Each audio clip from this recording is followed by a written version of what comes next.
প্রত্যেকেই আজকে মাইক্রোসফট এক্সেলের মাধ্যমে কিভাবে ক্যালকুলেশন করা যায়, কিভাবে ফর্মুলা ব্যবহার করে খুব সহজে ক্যালকুলেশন করতে পারি, তা আজকে আমরা শিখব। আমি একটা টেবিল তৈরি করেছি। টেবিলটা কি টেবিল আছে? উপরে লেখা আছে রেজাল্ট শিট 2025, রেজাল্ট শিট 2025। দেখতে পেয়েছো?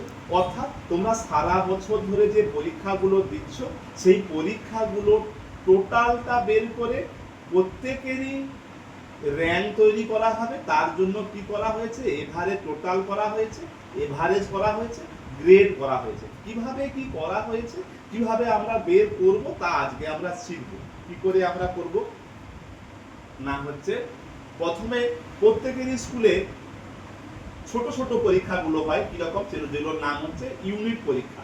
এই ইউনিট টোটাল একটা স্কুলের এখানে করা আছে, যে স্কুলের টোটাল একটা ইউনিট টোটাল সে 3টে হতে পারে, 4টে হতে পারে, তার টোটাল নাম্বার এখানে দেওয়া হয়েছে। ধরো তার ইউনিট টোটাল তার হয়তো 120 নাম্বারে তার ইউনিট টোটাল হয়েছে।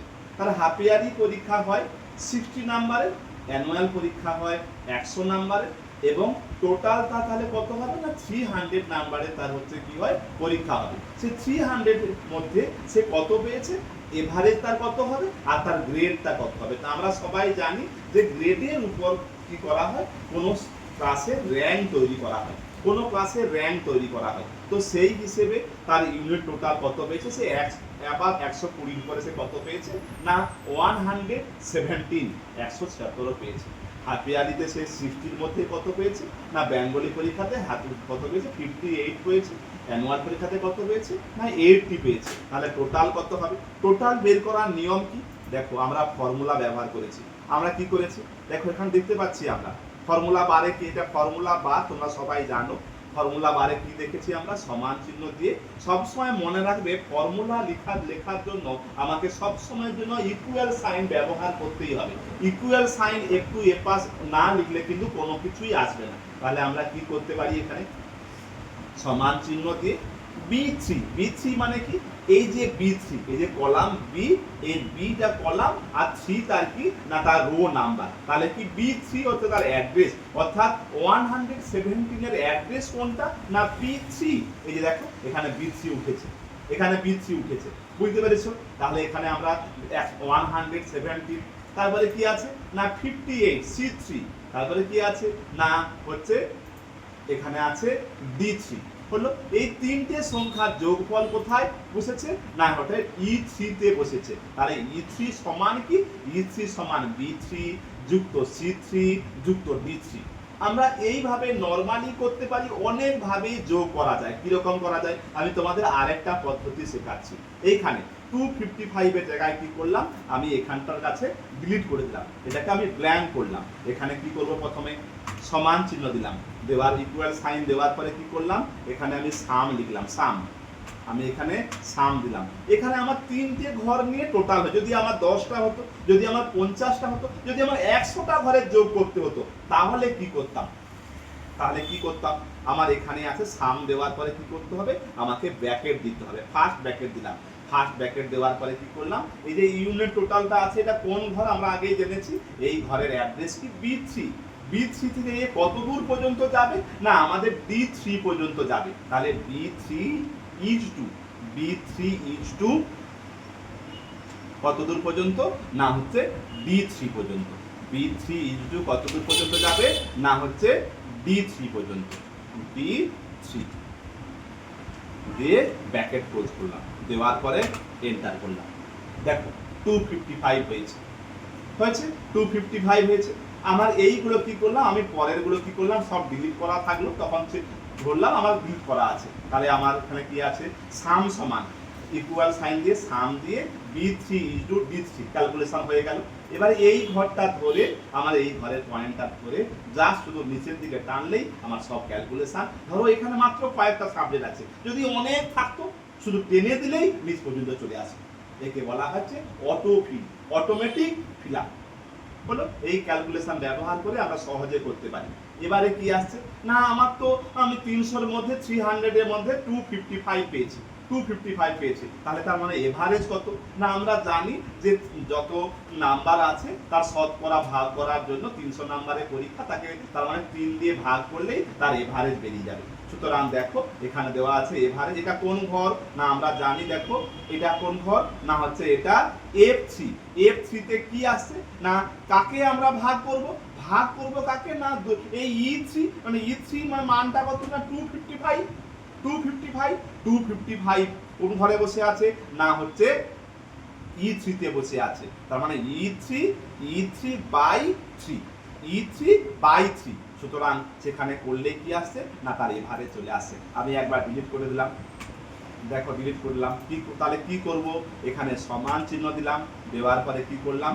255 হ্যাঁ E3 বাই কি করলাম? বাই 3 করলাম, দেওয়ার পরে এন্টার করলাম, 85 চলে এলো। ঠিক আছে, ধরলাম এগুলো ব্ল্যাঙ্ক ছিল, একই রকম পদ্ধতিতে এগুলো ব্ল্যাঙ্ক ছিল। এগুলো কি করলাম? ধরো এই যে ব্ল্যাঙ্ক করে দেওয়ার সাথে সাথে এই যে গ্রেড গুলো সব ফেল হয়ে গেছে, কিছু নাম্বার নেই। আমি যা এটা কি করলাম? এটা টেনে দিলাম, এটা ফিল আপ হয়ে গেল। মজার ব্যাপার, মজার ব্যাপার কি? আমার এখানে 85 ছিল, কিন্তু পরের গুলো দেখা গেল 83.6666 করে আসছে, 72.66 করে আসছে। অর্থাৎ কত পার্সেন্টেজ আসছে? না 83 পয়েন্ট, সে 50 বেশি ভাগ আসে। আমরা সবাই জানি যে 0.5 এর বেশি হলে তাকে পূর্ণ সংখ্যা নিয়ে নিতে হবে। তার জন্য কি করব আমরা? তার জন্য আমরা নাম্বার গ্রুপে যাব। এই যে এটা নাম্বার গ্রুপ, এখানে নাম্বার গ্রুপে গেলাম, যাওয়ার পরে এই ঘরটা পয়েন্ট কমানোর জন্য কি করব? আমরা ডিক্রিজ করব। দেখো ডিক্রিজ, আমরা 66 আছে, তার মানে একটু কমিয়ে দিচ্ছি আমরা। দেখো তার মানে কোথায় যাবে? দেখো দেখো 67 চলে আসছে, 67 চলে আসছে। একই রকম ভাবে যদি আমরা 67টাকে আরো কমাতে চাই, দেখো 84 হয়ে যাবে, অটোমেটিক 84 হয়ে গেছে। হ্যাঁ বুঝতে পেরেছো? মানে কি পরের পূর্ণ সংখ্যাটা চলে আসছে, পরের পূর্ণ সংখ্যাটা চলে আসছে। বোঝা গেছে?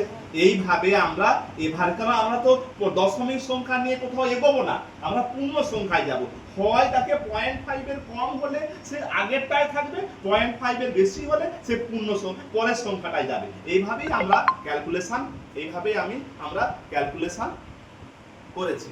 ঠিক আছে, এবারে কি করব? না এবারে আমরা জানবো কি এই যে এভারেজটা দিয়ে আসছে, এই যে এভারেজটা দিয়ে আছে, এবারে এই এভারেজের উপরে ধরো বেঙ্গলিতে তোমার স্কুলে ক্লাসে হয়তো 150 জন আছে, 150 স্টুডেন্ট আছে, তো তাদের প্রত্যেকের এরকম এভারেজ হবে। সেই এভারেজ অনুযায়ী কিন্তু র্যাঙ্ক হবে, সেই এভারেজ অনুযায়ী কিন্তু র্যাঙ্ক হবে। বোঝা গেছে আমার কথাটা? সেই অনুযায়ী কে বাংলাতে হয়তো 86 পেয়েছে, কেউ 87 পেয়েছে, যার যেমন নাম্বার সেই অনুযায়ী হবে। কিন্তু প্রত্যেকের একটা গ্রেড দেওয়া হয়। তোমরা মাধ্যমিক দেখেছো, উচ্চ মাধ্যমিক দেখেছো, সেখানে সবাইকে বলা হয় তুই কোন গ্রেডে পাস করেছিস রে? না কেউ বলে এ গ্রেড, কেউ বলে এ গ্রেড, কেউ বলে বি গ্রেড, কেউ বলে সি গ্রেড, এরকম যে যেমন পেয়েছে। তো গ্রেডটা কি করে বের করবো? দেখো গ্রেডের একটা নির্দিষ্ট ফর্মুলা আছে। দেখো গ্রেডের ফর্মুলাটা দেখো এইখানে কি দেখেছি আমরা? এটা সমান চিহ্ন দিয়ে কি দেখেছি? ইফ ইফ ইফ তোমরা সবাই জানো একটা কন্ডিশন, ইফ কন্ডিশন। কি কন্ডিশন? যদি অর্থাৎ ফার্স্ট ব্র্যাকেটের মধ্যে F3 কোনটা? না এই ঘরের মান হচ্ছে F, দেখতে পাচ্ছি F3, এটা F3, তার মানে F3 অর্থাৎ F3 তে যে ঘর নাম্বারটা বসে আছে সেই F3 এর মান যদি 90 এর থেকে বেশি বা সমান হয়, 90 থেকে বেশি বা সমান হয়, তাহলে সে কি হবে? এ। অর্থাৎ আমরা কন্ডিশন অনুযায়ী 90 থেকে 100 এর মধ্যে যদি কোনো ছেলে নাম্বার পায় তাহলে তাকে আমরা দেব কি? এ। তারপরে থেকে যদি কেউ কম হয়, অর্থাৎ if F3 greater than equal to যদি 80 হয় তাহলে সে পাবে কি? A plus. সে পাবে কি পাবে? A plus. তারপরেরটাই যদি সে এ দুটো পায়নি তাহলে কি সে 70 এর থেকে বেশি বা সমান, 70 থেকে বেশি বা সমান, তাহলে তাই যদি হবে সে তাহলে পাবে কি? A পাবে।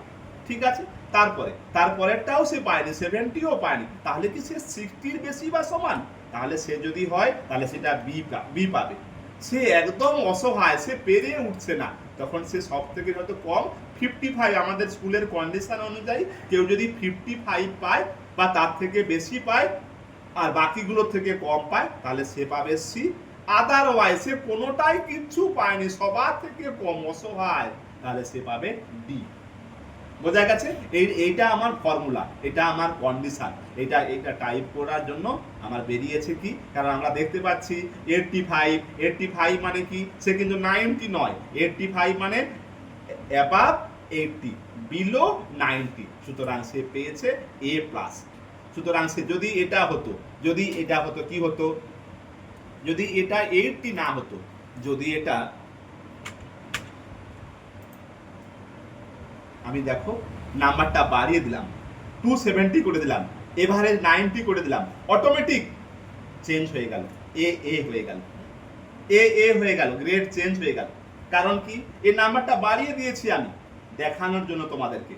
আর ধরো এই সিটা কম পেয়েছিল, জিওগ্রাফিতে একদম কাঁচা, হাফ ইয়ারলিতে 60 নাম্বার ছিল, তার মধ্যে মাত্র 12 দেওয়া হয়েছিল, কিন্তু পরে খুব ভালো পরীক্ষা দিয়ে সে 55 পেয়েছে। দেখো এখানে এ চলে এলো, 72 আমরা এখানে গ্রেডে দিয়েছি। কি গ্রেডে দিয়েছি, যে 70-এর থেকে বেশি বা সমান পেলে সে পাবে এ। সবাই বুঝতে পেরেছো? সবাই বুঝতে পেরেছো তো? বেশ, এটাকে বলা হচ্ছে গ্রেড বের করানো, ক্যালকুলেশন বের করানো, ফর্মুলা ব্যবহার করে ক্যালকুলেট করা। এখানে শুধুমাত্র একটা ঘরে বের করলে আমরা 1000 ঘরের সংখ্যা 1 সেকেন্ডে বের করতে পারি। এটা হচ্ছে এক্সেলের ফান্ডা। চলো।